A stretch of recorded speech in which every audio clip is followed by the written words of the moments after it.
गणेश जी का नाम लेकर हम शिव पुराण प्रारंभ करते हैं। हे शंकर भगवान, हे माता पार्वती, हम जो भी शिव पुराण सुन रहे हैं, हमारी सब मनोकामना पूरी करना, हमारी रक्षा करना, हम सब आपकी शरण में हैं। शिव पुराण में श्री रुद्र संहिता के पंचम खंड में 40वां अध्याय प्रारंभ करते हैं। शिवजी द्वारा शंखचूड़ का वध। सनत कुमार जी बोले, हे व्यास जी, अपनी विशाल सेना का इस प्रकार संहार होता देखकर असुर राज शंखचूड़ अत्यंत क्रोधित होकर निरंतर उन पर अस्त्रों का प्रहार करने लगा। तत्पश्चात उसने अपनी माया का प्रयोग करते हुए सभी देवताओं सहित देवादिदेव महादेव को भयभीत करने का प्रयास किया, परंतु इस जगत के स्वामी को इस प्रकार भला कोई डरा सकता है क्या? देवादिदेव महादेव जी उसकी माया से तनिक भी भयभीत नहीं हुए और उन्होंने शंखचूड़ पर अनेक दिव्य शक्तियों से प्रहार किया, जिसके फलस्वरूप शंखचूड़ की माया पल भर में ही विलुप्त हो गई। क्रोधित महादेव जी ने दैत्येंद्र का वध करने के लिए अपने हाथ में त्रिशूल उठा लिया। जैसे ही वे त्रिशूल का प्रहार करने आगे बढ़े, तभी उन्हें एक आकाशवाणी सुनाई दी, जो कि सिर्फ शिवजी के लिए ही थी।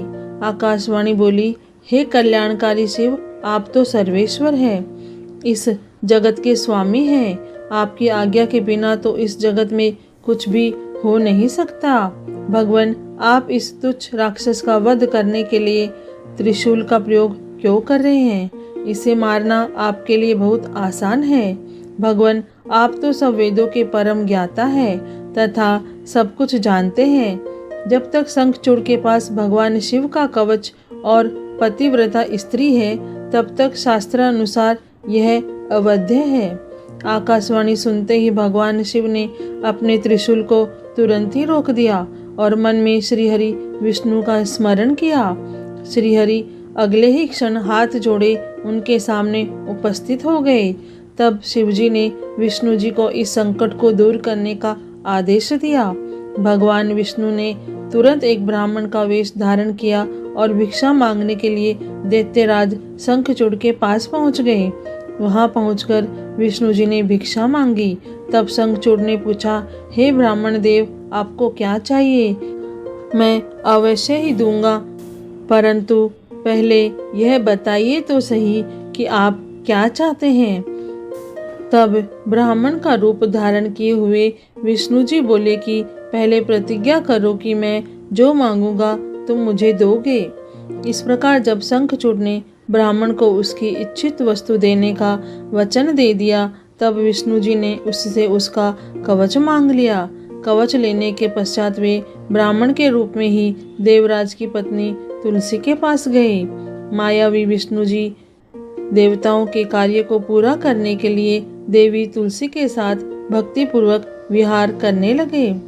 दूसरी ओर जब भगवान शिव को अपनी दिव्य अलौकिक शक्ति द्वारा इस बात का ज्ञान हो गया कि शंखचूड़ की रक्षा करने वाला कवच और उसकी पतिव्रता स्त्री की शक्ति अब उसके साथ नहीं रही, तो तुरंत ही उन्होंने अपना विजय नामक त्रिशूल उठा लिया और पूरी शक्ति से उस त्रिशूल का प्रहार दैत्यराज पर किया।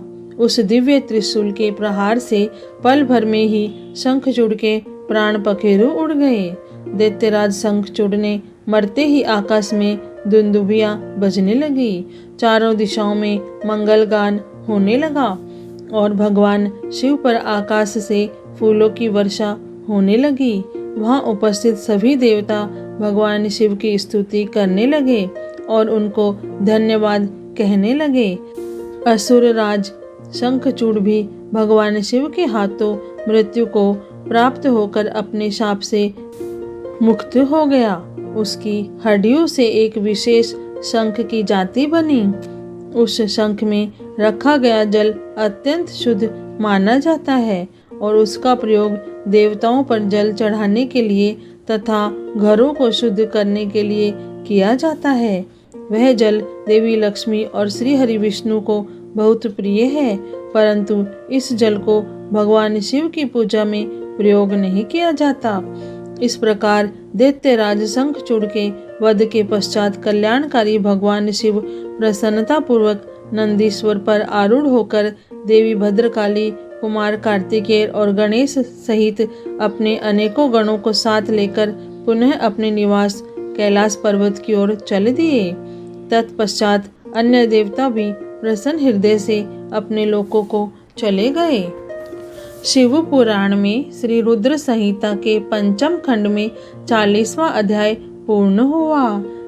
हे भोलेनाथ, हे शिव शंभु, हे माता पार्वती, आपको कोटि कोटि प्रणाम और कोटि कोटि धन्यवाद। जय भोलेनाथ।